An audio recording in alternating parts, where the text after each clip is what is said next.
দেবর ও ভাবির মধ্যে কেমন পর্দা হওয়া উচিত? দেবর এবং ভাবির মধ্যে সীসা ঢালা প্রাচীরের মতো পর্দা হওয়া উচিত। দুনিয়ার যে মহিলার সাথে সবচেয়ে কঠিন ভাবে পর্দা করতে হবে সেই মহিলা হলো ভাবি।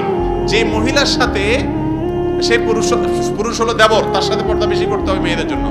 আর ওই মহিলার সাথে পর্দা সবচেয়ে বেশি করতে হবে যিনি হলেন দেবরের ভাবি অথবা কোন পুরুষের শ্যালিকা। নবী সাল্লাল্লাহু আলাইহি ওয়াসাল্লাম বলেছেন আল হামওয়াল মউত, এরা হলো মউতের মতো। ঘরে থাকে একসাথে, মনে করা হয় ঘরের ইতে লোক, বড় ভাইয়ের বই তো, বড় ভাই কোনো দোষ মনে করে না। আস্তে আস্তে আস্তে তলে তলে তলে হারামের দিকে চলে যায়। হারাম সরাসরি না হোক, মনে মনে হয়, বিভিন্ন ভাবে হয়। এই নবী সাল্লাল্লাহু আলাইহি ওয়াসাল্লাম সাবধান করেছেন। বাহিরে মহিলার সাথে পর্দা অনেকে ঠিকই করে, বাসায় এসে ভাবির সাথে পর্দা করে না। অনেক মহিলা আছে বাহিরে বোরকা পরে যায়, বাসায় দেবরের সাথে দেখা করে, আছে না নেই? হারাম একেবারে। যৌথ ফ্যামিলি যদি থাকতে হয় তাহলে সেক্ষেত্রেও পর্দা যাতে মেনটেন হয়, ফ্যামিলি সেটআপটা সেভাবে করতে হবে।